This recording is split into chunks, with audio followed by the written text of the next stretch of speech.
The phone rings at 2:13 in the morning. There has been an accident. Someone is at the hospital. Nobody knows where the insurance information is, who has the spare key, or how to reach the relative who needs to be notified first. Everyone starts talking at once. And then the Gen Xer in the room becomes strangely calm. They find the paperwork. They call the hospital. They tell one person to stay with the kids and another to fill the car with gas. They remember the doctor's name, bring a phone charger, pack snacks, and somehow make a joke dry enough to get everyone breathing again. Someone looks at them and says, "I don't know how you stay so calm." They shrug. Someone has to handle it. But 2 days later, when the danger has passed, they are sitting alone in a grocery store parking lot, unable to turn off the engine. Or they snap because the dishwasher was loaded incorrectly. Or they wake up at 3 in the morning with their jaw clenched and their heart racing. Or they start crying because a jar will not open. And suddenly the person who looked strongest during the emergency seems to be falling apart when everything is supposedly fine. But maybe they were never unaffected. Maybe the crisis simply gave them a job, and the emotional collapse began when the job was over. Why can some people function perfectly when everything is falling apart, yet struggle the moment life becomes quiet again? Part of the answer is that a crisis can make the world simpler, not easier. Simpler. Ordinary life is full of uncertainty. You do not always know what matters most, what other people expect from you, or whether the decision you are making is the right one. An emergency removes many of those questions. There is a problem. There are priorities. There is a next step. Call this person. Find that document. Stop the bleeding. Make the payment. Pick up the kids. Get everyone through the next hour. For someone who has learned to feel safe through usefulness, that clarity can be strangely regulating. Fear is vague. Action is specific. Helplessness says, something terrible is happening. Competence says, here is what we do next. That does not mean the person is pretending. Their calm may be real. Years of experience may have taught them how to think under pressure. They may have developed strong self-efficacy, the belief that they can influence what happens through their own actions. In everyday language, they have survived enough difficult situations to trust themselves. But there is another possibility. Sometimes action does not replace fear because the fear is gone. It replaces fear because the fear has been postponed. The mind can temporarily narrow its focus during acute stress. Emotional processing moves to the background, while attention and energy are directed toward immediate survival. You do not fully feel the moment because feeling the moment would interfere with managing it.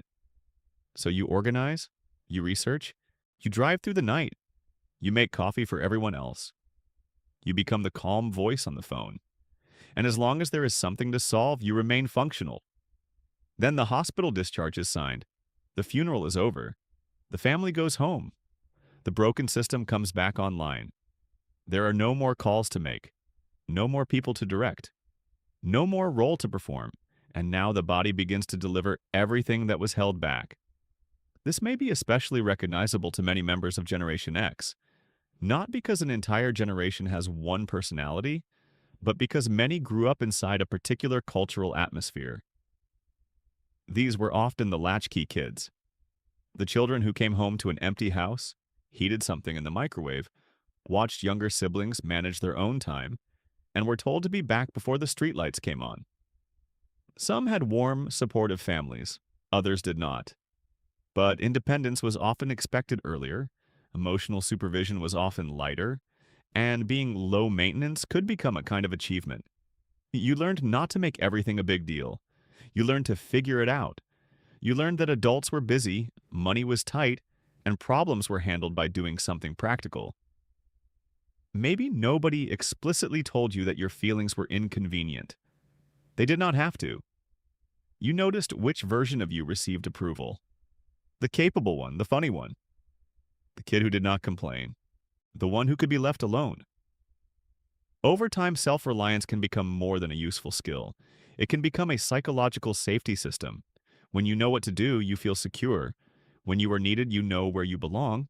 When you solve the problem, you do not have to confront the terrifying possibility that nobody is in control. This can create genuine resilience. But it can also create a hidden rule. Deal with the situation first and feel it later. The problem is that later is rarely scheduled. There's always another responsibility, another bill, another family member who needs something, another practical reason to delay the emotional part. So the reaction returns in disguise. It becomes insomnia, a headache, a tight chest, exhaustion that sleep does not fix, compulsive productivity, emotional numbness, or sudden rage over something so small that even you know it is not the real issue. You survived a layoff without panicking, then lost your temper because someone moved your keys. You managed a parent's medical crisis, then spent an entire weekend reorganizing the garage. You handled the divorce paperwork with perfect efficiency, then cried when you heard a song from 1994 in a drugstore. The emotion is not responding only to the jar, the keys, the garage, or the song. The nervous system is trying to finish a process that competence interrupted. But outward calm does not always mean the same thing. Two people can behave identically during an emergency and be having completely different internal experiences. One person remains calm because they are regulated. They feel fear, but they can tolerate it. They trust their judgment, accept help, and understand that uncertainty does not mean catastrophe. The other person remains calm because they have disconnected from what they feel. Their mind reduces emotional access so they can keep functioning. Both people may give clear instructions. Both may appear strong. Both may get everyone through the crisis. The difference becomes visible afterward. The first person gradually processes the experience. They talk about it. They rest. They allow themselves to feel shaken. They return to normal without needing to pretend that nothing happened. The second person may become restless, controlling, numb, irritable, or unable to stop working. Because when there is nothing left to fix, they are left alone with the thing they have spent a lifetime avoiding. The experience of needing something. And that can threaten more than comfort.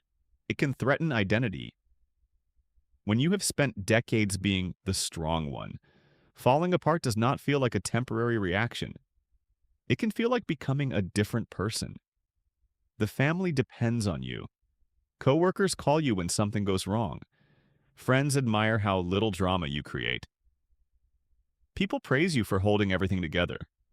But admiration can quietly become a cage, because nobody asks what it costs you to be the person who never needs help. And even when someone does ask, you may not know how to answer. You know how to explain what happened. You know how to list the decisions you made. You know who was called, what was paid, and what still needs to be done. But when someone says, "How are you?" your mind goes blank, not because you feel nothing, because you have become fluent in responsibility and unfamiliar with your own internal experience. So the deepest question is not whether Gen X is naturally tougher than everyone else. It is this: does your calm come from confidence or from a lifelong belief that losing control is not allowed? Do you step up because you trust yourself? Or because you do not trust anyone else to take over? Are you choosing to be strong? Or have you learned that strength is the only version of you that other people can safely depend on? The answer may be both. That is the uncomfortable truth. Crisis competence can be a real strength and a protective defense at the same time. You may be excellent under pressure because you are experienced, intelligent, and adaptable. And you may also use competence to protect yourself from helplessness, uncertainty, dependence, or the fear of becoming a burden. Recognizing the second part does not erase the first. It simply makes the picture more complete. The goal is not to become less capable. It is not to panic during emergencies or abandon the skills that have helped you protect people. The goal is to expand what strength is allowed to look like after the emergency ends. Maybe that begins with noticing the moment your body is still acting as if the danger is present.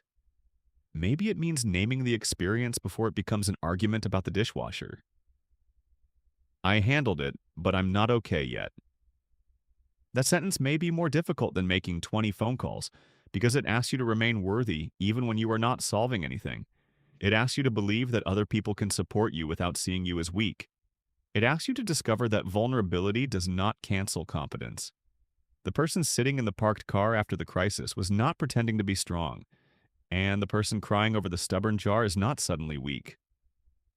Both reactions belong to the same adaptation. First, survive what is happening. Then, when the world becomes safe enough, feel what it cost. Maybe the delayed collapse is not proof that you failed to handle the crisis. Maybe it is the first moment you finally allowed yourself to stop handling it. If this felt familiar, share the moment you held everything together and what happened when the silence finally arrived.